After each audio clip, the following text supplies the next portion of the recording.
You were hospitalized in Dikelia, a British sovereign base area on Cyprus. It's part of British overseas territory that falls outside of Cypriot jurisdiction. You got moved from Cuba's Little America right into Cyprus's Little Britain. Why Dikelia? The UK and the US remain close allies. The last place Cypher would think to look for you is inside their own system. That's what kept you safe in British military hospital for 9 years. The safest place from a whale is inside its own belly. You were a regular Geppetto. Well, it wasn't Pinocchio who led me out to safety. So who was that guy?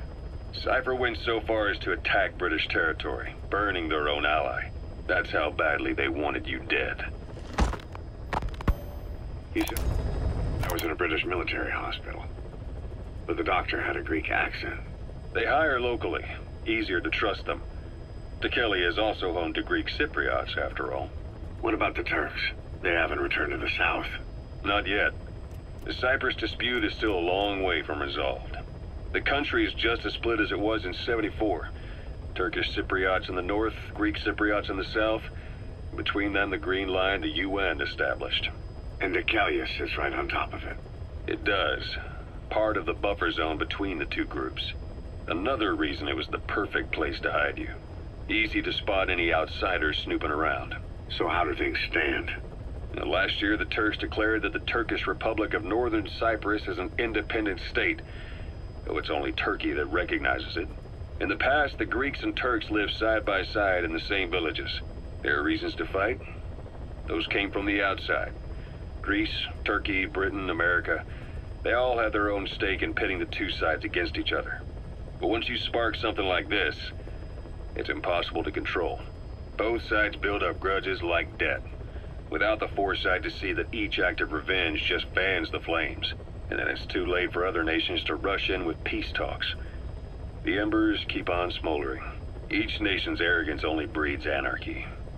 The world is paralyzed by this hunger for revenge. Cyprus is no different.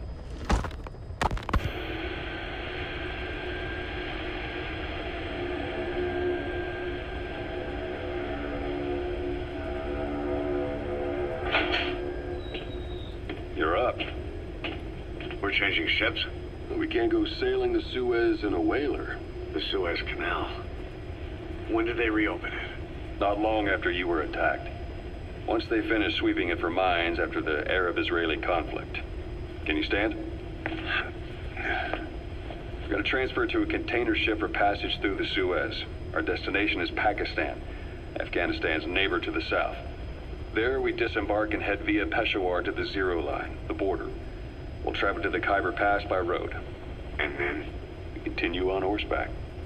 Afghanistan's main roads are under Soviet control. We'll need to go around them. It'll be all narrow, winding paths through the mountains. We'll do better on horseback. It's a local guerrilla tactic. They use the higher ridges to avoid air recons. Then they charge down the mountains for ambushes. The Soviets still haven't devised a counter-strategy. Our time frame is only half as much as we really need. It's gonna be a tough march. Better horses than boats. Well, it'll make for good physiotherapy. Take the time to get used to that new arm. While the Soviets have indicated they are not participating in the Los Angeles Olympics, primarily because the United States has made no attempt to guarantee the safety of the Soviet Union's athletes, the United States is increasingly demonstrating the belief that the issue has nothing to do with its preparations, and in fact this is retaliation for the Western nations' boycott of the previous Moscow Olympics. That concludes today's news. That's quite some news. The Soviet Union not attending the LA Olympics? Yeah. Andropov's death has changed some things. They're calling it revenge for the Western boycott of the Moscow Olympics. Countries boycotted the Moscow Olympics? Yes. In protest of the Soviet Union's invasion of Afghanistan. Over 50 countries were absent. It's too bad I didn't get to see Yamashita's judo. When the 40th Army crossed the Amu River 4 years ago, détente went right out the window. The U.S. Congress chose not to ratify SALT II, and Reagan's hardline politics won him the presidency in a landslide. According to him, the Soviet Union's an evil empire. The Second Cold War. And there's been no end to regional conflicts and civil wars. Lebanon, the Falklands, Grenada, Iran, Iraq. The story never changes. Egypt and Israel did sign a peace treaty. But then the driving force on the Egyptian side, President Sadat, was assassinated afterward. Apparently, his actions were considered a betrayal of his fellow Arabs. Islamic extremists? Yes, fundamentalist extremists have been responsible for some bold acts of terrorism in recent years. We've had extremist students in Iran take U.S. embassy workers hostage, and suicide bombings in Lebanon. Over 300 foreign soldiers stationed there have been killed. The countries have yet to develop an effective means of dealing with terrorism. Afraid of losing their own men, they've pulled their forces out, handing private forces a golden opportunity. Private forces? Small armies with no national affiliation, working for the highest bidder. That's right, they got the idea from you. After Mother Base went down, they began spreading to meet the soaring demand. Miller's organization is just one of many PFs now. The entire world is after you. But at the same time, it needs you too. Miller told me about what happened in the Caribbean 9 years ago. You do remember Miller. You'd formed a private army with him. An army with no allegiance to a nation. I remember, but... I see. You're not sure what's fact and what's a fantasy caused by the coma. It's still all a mess, huh? All I can do is tell you the facts as they were told to me. I've gone easy on you up until now, but this is where the hard stuff begins. 1974, the year before you entered your coma. You were in Colombia, operating with a small unit of men, basically mercenaries. Miller was among them. Miller was trying to find a way to turn his and your talents into a line of work. He was looking to start a business where you would fight on behalf of others around the world, those who needed military force. But the reality was, at that time, you didn't have enough gear to equip your own men. Then Miller came across this client. It was a huge job he was offering, but you had a shot at pulling it off. You accepted it and headed into Costa Rica. The client even threw in an offshore facility in the Caribbean. The Mother Base, that would be your new base of operations. Miller sure did have a head for business. As your mission went on, your unit grew and grew. More weapons, more money. Before you knew it, you were commanding 300 men. As the organization got bigger, your military powers swelled to match. It got so the international community couldn't afford to ignore you. You were just too damn successful for your own good. You, your men, had worn out your welcome. Everyone was out for you. East, West, First World, Third. It was only a matter of time before someone took you down. And that was XOF. Officially, they're an anti-terror unit under the CIA. In reality, they're Cypher's private strike force. They lured you to Cuba using Chico, the Nicaraguan revolutionary kid, and Paz, a mole who worked for Cypher as bait. While you were gone, XOF, posing as a nuclear inspection team, stormed Mother Base. At the same time, C4 they placed on the strut legs went off. The whole thing went down in minutes. XOF. Kisses and hugs followed by a big FU.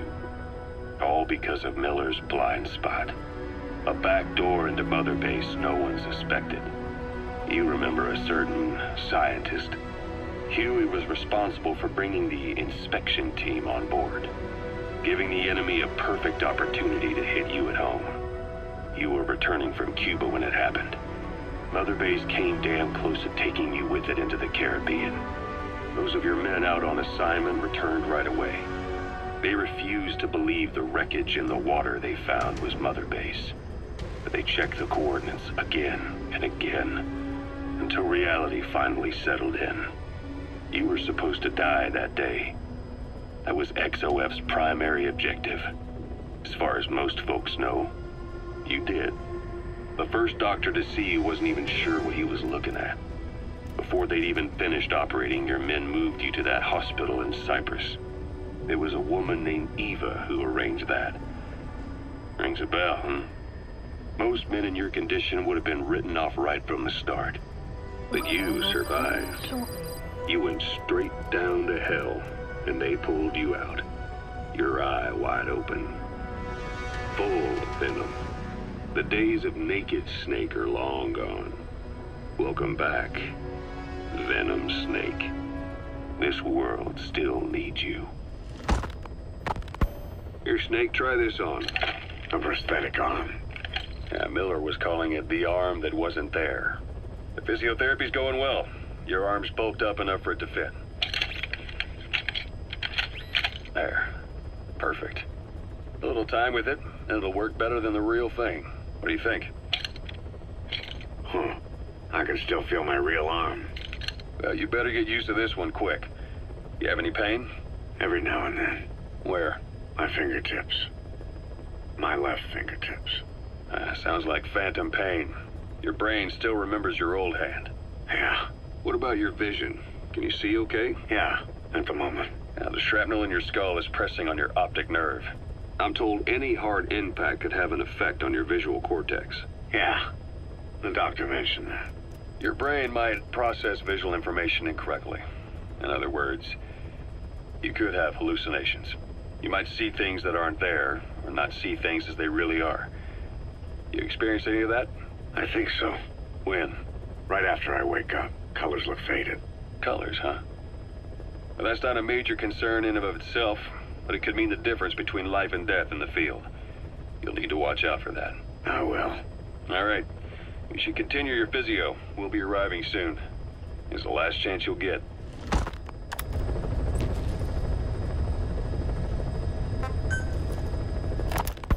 Ocelot. I hear they started calling you Shalashaska in Afghanistan. What's that about? You know the term Sharashka? It's slang for a suspicious, hastily thrown together organization. The word became associated with a type of forced labor facility in the Soviet Gulag system. OKB scientists and engineers who'd been convicted of crimes were sent to a Sharashka for forced R&D. The Sharashkas were supervised by Lavrenti Beria of the NKVD, the secret police, under the official name 4th Special Department. Forced research? That's not very different from what we do here. Diamond Dogs is different. Everyone here believes in you. Regardless of where they came from or why they're here, they revere you. And they're fighting because it was their choice. And if it wasn't, they'd leave? Who knows? That's our reality here, whether it's real or not. If there's another truth, I don't want to know it. All that matters is that's the concept that's taken shape in their heads. The traces of a group ideology, our superstructure, to put it in Marxist terms. All right. Go on. Right. So anyway, at some point the enemy started calling me Sharashka. This was after the war in Afghanistan broke out. While I was keeping an eye on you in that hospital, I was also heading up interrogations here. The men I broke gave up their comrades and families, everything they wanted to protect them most. No real cause for it. I just let myself get caught up in the old Russian pride. And suddenly I received the honor of becoming Special Interrogation Advisor to the forced labor camps. But the more men I interrogated, the more people saw me as just that, the interrogator. It helped cover my real objective of keeping you safe. You went that far for me? Far enough to keep you alive. I ended up being pretty well known among the Afghan guerrillas. Some of them would have seen me on the battlefield, and that's how I got the second half of the name. Shashka. It's a sword, a type of saber from the Caucasus. Russian dragoons and Cossacks carry them into battle. Now, the Russian Empire had a general by the name of Fyodor Arturovich Keller. His bravery earned him the nickname Russia's Greatest Shashka. Someone must have known about that, because somewhere along the line, Shashka got stuck on the end of Sharashka. The guerrillas were using the name amongst themselves, and by the time I got to hearing about it, pronunciation had wound up as Shalashashka. So, half Gulag, half Hero Sword. Is a perfect fit. But you see how rumors and ideas about people can get out of hand fast. Once you create a character and put it out there in public mind, it warps and twists with every baseless rumor. And before you know it, all people see are phantoms. In my case, it works out just fine. I'm plenty used to working under aliases.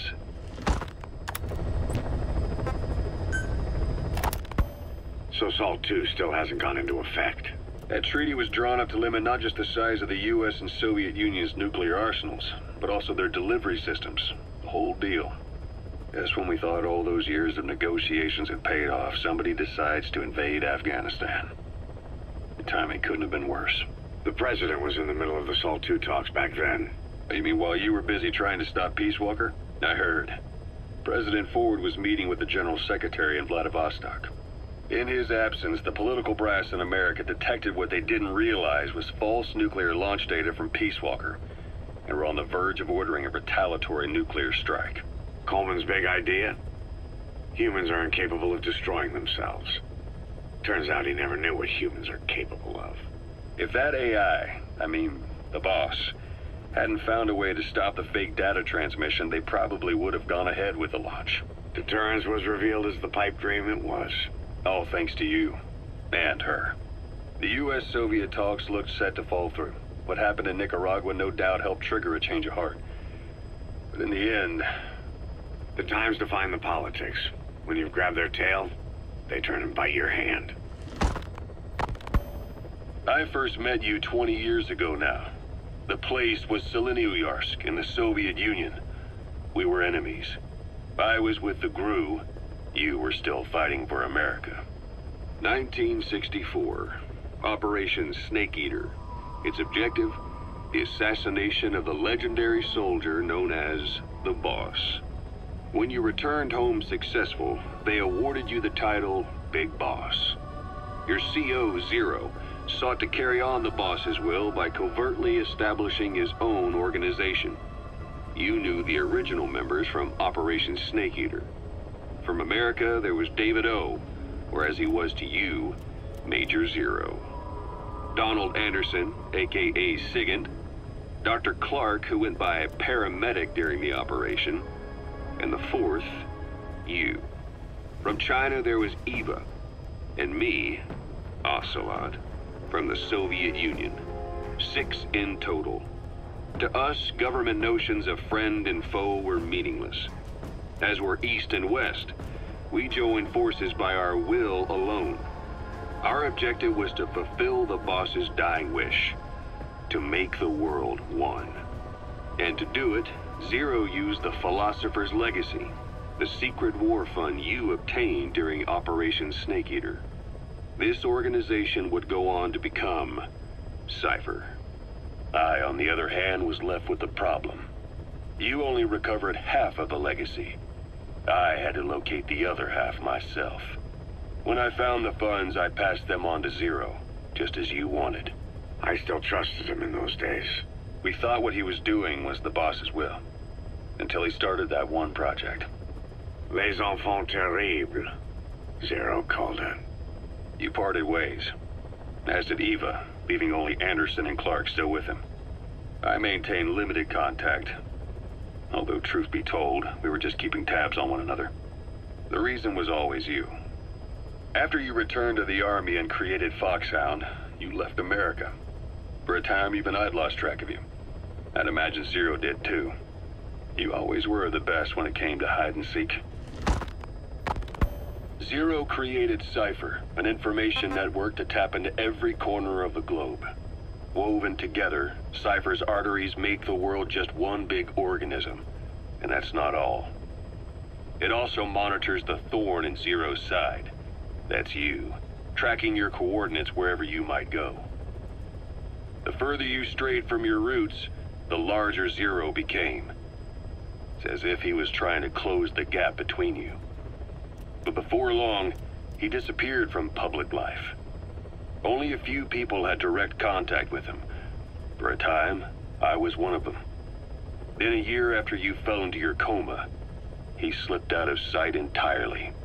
Since then, nothing. No photos, no recordings, not even a reliable rumor as to his whereabouts.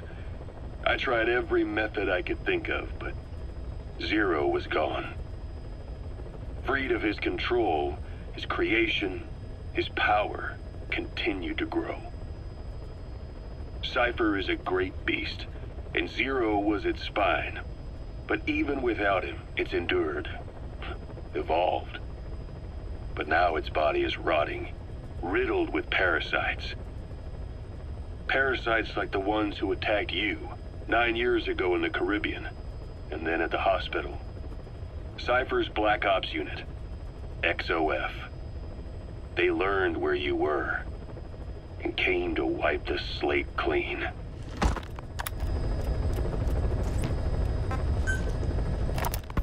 Christmas Eve, 1979. The Soviet Union rolled into Afghanistan. Muslims had revolted against the Soviet-friendly regime established the year before. The DRA forces could no longer contain it themselves, so the Soviets went in to intervene. The Afghan government was powerless and fraught with infighting. They lost the hearts and minds of the people, and that alarmed the Soviet leadership. With the Islamic Revolution happening in Iran, the Soviets felt they had to act fast or risk the spread of Islamic revivalism. A superpower, sending a motorized rifle division against men on horseback with antique rifles. Everyone thought it'd be over in an instant, only it wasn't. Some Muslims made their fight a jihad, a holy war, and began a guerrilla campaign on all fronts. A war of attrition. These fighters call themselves Mujahideen. They're being supported by the West through Pakistan. That's why Miller was involved. He was training them near the Zero Line, sponsored by the CIA. The war has become a nightmare for the Soviet troops stationed here. They thought they'd be headed home in 6 months at the most. Then a year passed. 2 years. Now here we are 4 years on with no exit in sight. Afghanistan has become the Soviet Union's Vietnam. The Soviet troops on the ground want to go home, but at least they have homes to go back to. The Afghans have lost theirs. The Soviets destroy the kishlaks, villages, wherever they can. They burn down homes and fields, fill in wells, turn pastures into minefields. It's created a mass of refugees who fled to Pakistan. If the Mujahideen are fish swimming around the villages, the Soviets will go so far as to dry out their ocean. But this has had a big price. There's bitter resentment among the Afghans, and they're taking out their anger on the soldiers on the front lines. Among the Mujahideen are the Pashtun people. They're fiercely devoted to their code of Badal, or revenge. Soviets they've captured have had their hands, feet, and noses cut off before being left to die at the side of the road, just to show their comrades what they're capable of. Friendlies who come across them can do nothing but put them out of their misery. Then they burn down another village in retaliation. And the cycle of vengeance goes on.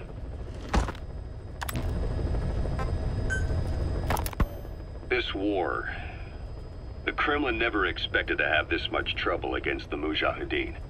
Afghanistan is a tribal society. Tradition demands that its people stand up to any outsiders who set foot on their land. With the honor of their people at stake, they have everything to fight for. No matter how hard the Soviets hit them, they continue to appear out of nowhere, striking back, then vanishing again. But there's one thing even the Mujahideen fear. Every last one of them. The Soviet gunships. They're highly maneuverable and equipped with massive firepower. Plus, the underside of the fuselage is heavily armored. The Mujahideen can barely scratch them with their small arms. Anyone who hangs around gets mowed down by the gunship's heavy machine guns. This new honeybee weapon that was given to the Hamid fighters, it's no doubt something to help them strike back against the gunships, which makes it a weapon that could change the course of the war. Those guerrilla fighters known as Mujahideen don't actually belong to a single organization. Afghanistan is a multi-ethnic country. You've got the Pashtuns, the Tajiks, Uzbeks, Hazaras, and each of them is split into their own tribes, large and small. Each ethnicity has several rebel organizations that their various tribes gather under. They're united under the banner of jihad, but that doesn't mean they work like a single standing army. Just look at the area around Smasy Fort. A lot of Tajiks used to live there, but they fled after the Soviets started their scorched earth campaign. With the area uninhabited, the Hamid fighters, who are Pashtun, decided to move in. The Hamids are based out of the city of Peshawar. We passed through it on the western edge of Pakistan. The Pashtun people have long lived in Afghanistan and western Pakistan. They used to travel back and forth frequently. Then Britain went and established the border that still stands today. The Hamid fighters get generous support from the Pakistani government. The government wants to use them to secure influence over Afghanistan. Their liaison with the Hamids is Inter-Services Intelligence, and behind the ISI, you have the CIA. That's probably how the Honeybee ended up in the hands of the Hamid men.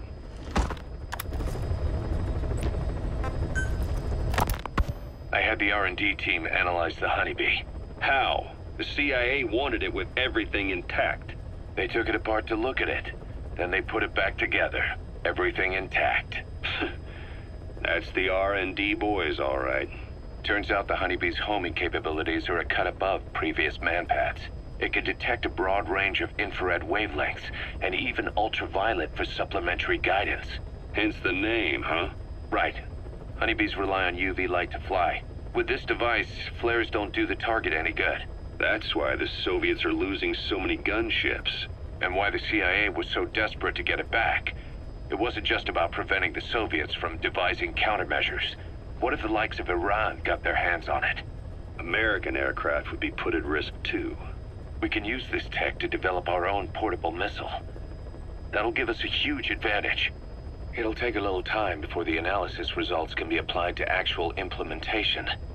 But we'll keep moving with the research. Kaz, what about the unit that attacked us in the mist? You knew something about them. That wasn't my first run-in with them. It happened right before I was captured by the Soviets. We were on the Zero line that day, the Afghan side, on our way back from training the Mujahideen at a mountain camp in Kunar province. There's a lot of that work in Afghanistan. Most PFs shy away from it because it draws too much attention. But for us, that was the whole point. The job itself went great. We just had to make it back to a tribal area in Pakistan. But all of a sudden, visibility got real bad. It was no sandstorm. Our point man gave this strange report. He said he could see skulls in the mist. Skulls? The next moment, he went silent. We scrambled into formation, right before his arms and legs came raining down on us. It was always supposed to be a dangerous mission, so I had Diamond Dog's very best with me. We were calling out to each other. But one by one, the voices just went dead. Whatever happened to me, I lost consciousness before I knew it.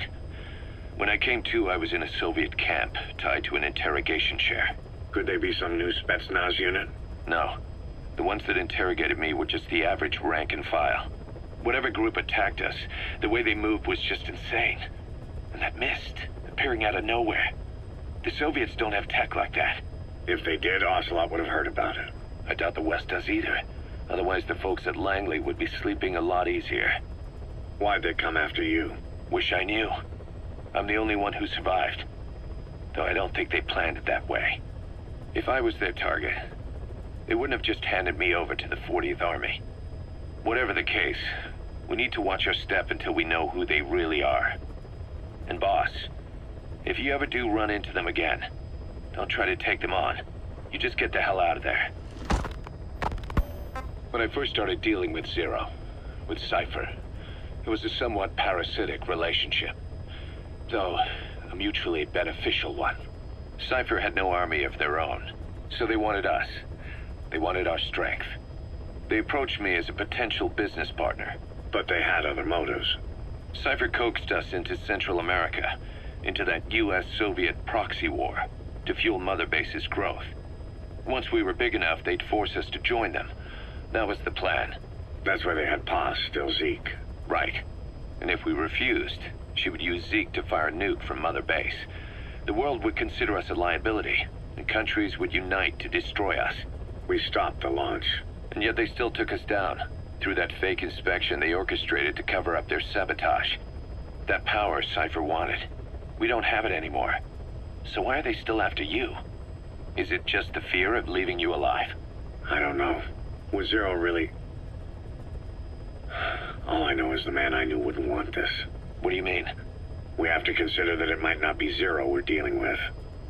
We know virtually nothing about Cypher anymore. How big they've gotten, what they want, or even who they really are.